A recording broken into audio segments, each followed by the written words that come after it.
Devotional, cooking and tips, softwares and apps, painting and drawing, education tips, health tips, all over in Aruna Wonders Hub. నా ఛానల్ని అందరూ subscribe చేసుకోవాలని కోరుకుంటున్నానండి. వీడియోని skip చేయకుండా చూడగలరు. హాయ్, హలో, ఎలా ఉన్నారు? అందరూ బాగున్నారా? ఈ వీడియోలో వచ్చేసి కారపూస అండి. సో తెలంగాణ స్పెషల్లో కారపూస ఎలా చేస్తారో చూసేద్దాము. మరి చక్కగా గుల్లగుల్లగా క్రిస్పీగా నోట్లో వేస్తేనే కరిగిపోయే కారపూసని ఎలా తయారు చేసుకోవాలో ఈ వీడియోలో చూపించబోతున్నాను. చక్కగా చూసి చేసేసుకోండి. అదేవిధంగా కొత్తగా చూసేవాళ్ళు తప్పకుండా నా ఛానల్ని సబ్స్క్రైబ్ చేసుకోండి. మీకు వీడియో నచ్చినైతే లైక్ చేయండి, షేర్ చేయండి. మీకేమైనా కామెంట్స్ తెలియజేయాలనిపిస్తే తప్పకుండా కామెంట్ బాక్స్లో మీ కామెంట్స్ని తెలియజేయండి. చిన్నప్పుడు కారపూసలు ఛాయ్లో వేసుకొని ఎంతమంది తిన్నారో కామెంట్ బాక్స్లో తప్పకుండా కామెంట్ అయితే పెట్టండి. సో చాలా బాగుంటాయండి. టీలో వేసుకొని మేము చిన్నప్పుడు చక్కగా తినేసే వాళ్ళము. సో ఎవరైతే చిన్నప్పుడు ఆ టేస్ట్ చూస్తారో తప్పకుండా కామెంట్ బాక్స్లో పెట్టండి మీ కామెంట్స్ని. అదేవిధంగా వీడియో చూసేద్దాము. మరి చక్కటి కారపూస ఎలా తయారు చేసుకోవాలో. ఈ కారపూస చేయడానికి ముందుగా వచ్చేసి 1 కేజీ బియ్యాన్ని తీసుకున్నానండి. రేషన్ బియ్యం అయితే చక్కగా గుల్లగా వస్తాయి. అదేవిధంగా వచ్చేసి 1/2 కేజీ శనగపప్పు తీసుకున్నాను. ఈ 1/2 కేజీ శనగపప్పు, నెక్స్ట్ వచ్చేసి పుట్నాలు 1/2 కేజీ తీసుకున్నానండి. 1/2 కేజీ శనగపప్పు, 1/2 కేజీ పుట్నాలు, పిరికడు ధనియాలు తీసుకున్నాను. సో ఈ ధనియాలు కూడా మనము గిన్నెకి పట్టించే పిండిలోనే కలుపుకొని చక్కగా ఈ పిండిని చేసుకోవాలండి. గిన్నెకి ఇస్తే చక్కగా పిండి అవుతుంది. సో ఇవి సమపాలలో 1/2 కేజీ శనగపప్పు, 1/2 కేజీ పుట్నాల పప్పు కలుపుకుంటే చక్కగా గుల్లగా వస్తాయి. టేస్ట్ కూడా చాలా బాగుంటుంది. నెక్స్ట్ పిండి గిన్నె దగ్గర నుంచి పట్టించుకొని వచ్చిన తర్వాత మనము కలుపుకునే విధానం అండి. పిండిలో వచ్చేసి మామూలుగా ఈ బియ్య పిండిలో, ఈ కారపూస పిండిలో వచ్చేసి 2 స్పూన్ల కారాన్ని వేస్తున్నాను. ఈ కారం వచ్చేసి ఏంటంటే కొంచెం స్పైసీగా ఉంది కాబట్టి నేను 1 స్పూన్నర కొంచెమే వేస్తున్నాను. సో మనకి కారము స్పైసీగా కావాలంటే మన ఇష్టానికి తగ్గట్టుగా వేసుకోవచ్చు. 2 స్పూన్ల సాల్ట్ వేస్తున్నానండి. ఈ కారము సాల్ట్ కలిపిన తర్వాత వచ్చేసి మనము పొడి పిండిని మనము టేస్ట్ చేసి మనకి కావాల్సినంత సాల్ట్ని కారాన్ని యాడ్ చేసుకోవచ్చు.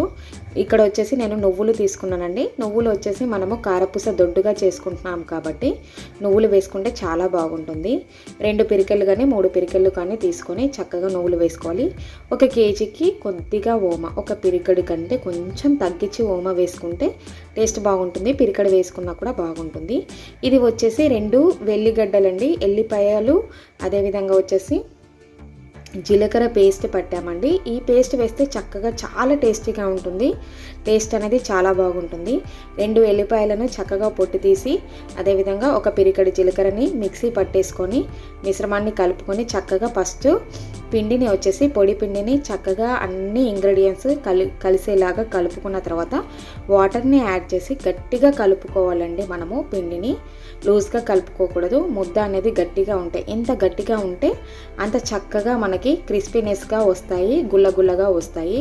పల్చగా ఉంటే ఆయిల్ అనేది చాలా ఎక్కువగా అబ్జర్వ్ చేస్తుంది కాబట్టి మనము చక్కగా వాటర్ని చక్కగా చూసుకుంటూ ఉండలు లేకుండా ముద్దలాగా ఈ మిశ్రమాన్ని కలుపుకోవాలి. తెలంగాణ సాంప్రదాయంలో వచ్చేసి ఏంటంటే ఎల్లిపాయ జీలకర్ర ఎక్కువగా యూస్ చేస్తారండి. ఈ ఎల్లిపాయ జీలకర్ర వేయడం వల్ల ఏంటంటే టేస్ట్ అనేది చాలా డిఫరెంట్గా వస్తుంది. ఓమ కూడా యాడ్ చేస్తాం కదా, నువ్వులు కూడా యాడ్ చేస్తాం కదా, చాలా బాగా టేస్ట్ ఉంటుంది. ఇలా పిండిని చక్కగా చూసుకొని కలుపుకోవాలండి.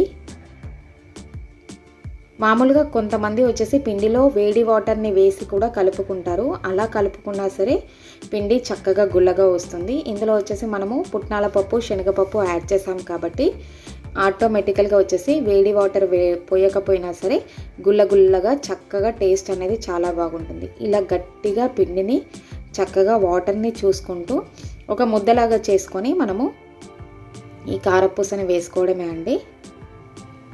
నేను ఇక్కడ వచ్చేసి పెద్దగా అంటే దొడ్డుగా ఉండే కారపూసని వేస్తున్నాను.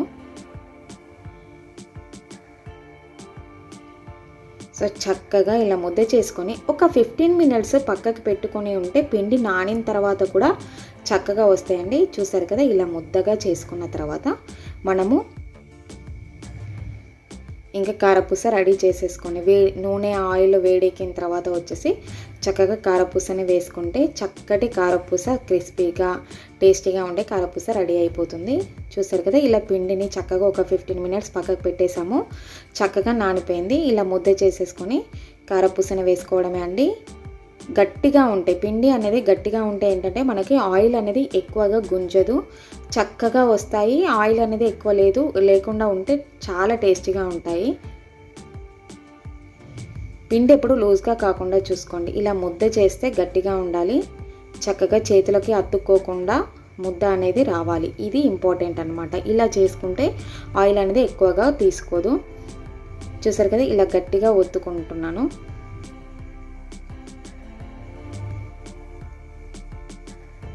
ఇలా కడాయిలో వేసుకోవచ్చు, లేదంటే ఏదైనా అబక పైన కానీ లేకుంటే ప్లేట్ పైన కానీ కొంచెం ఆయిల్ని రాసి దానిపైన వేసుకొని కూడా చక్కగా మనము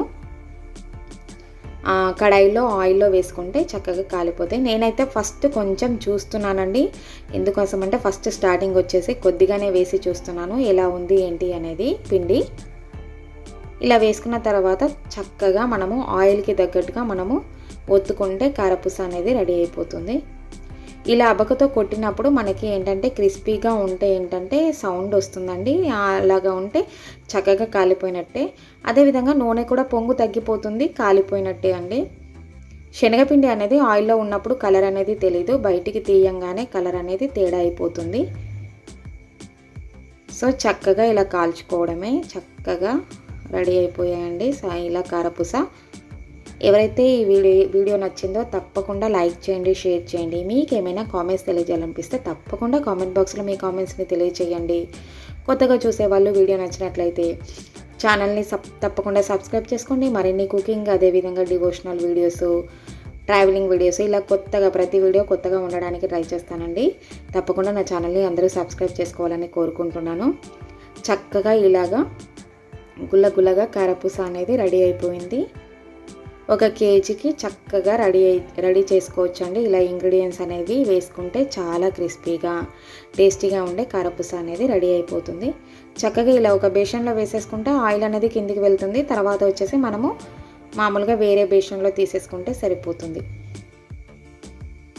సో ఇలా ముద్దలు పెట్టుకొని చేసి పెట్టేసుకొని చక్కగా ఇలా కారపూసని బేషన్లో వేసుకొని ఆయిల్ దిగిన తర్వాత వచ్చేసి ఇంకో బేషన్లో వేస్తున్నాను. మేము చక్కగా ఈ సంక్రాంతికి అందరం కలిసి పిండి వంటలు చేసుకున్నాము. చాలా బాగా వచ్చాయండి పిండి వంటలు. మా వారు హెల్ప్ చేస్తున్నారు. చక్కగా ఈ ఒత్తడం అనేది మా వారు ఒత్తుతున్నారు, నేను కాలుస్తున్నాను.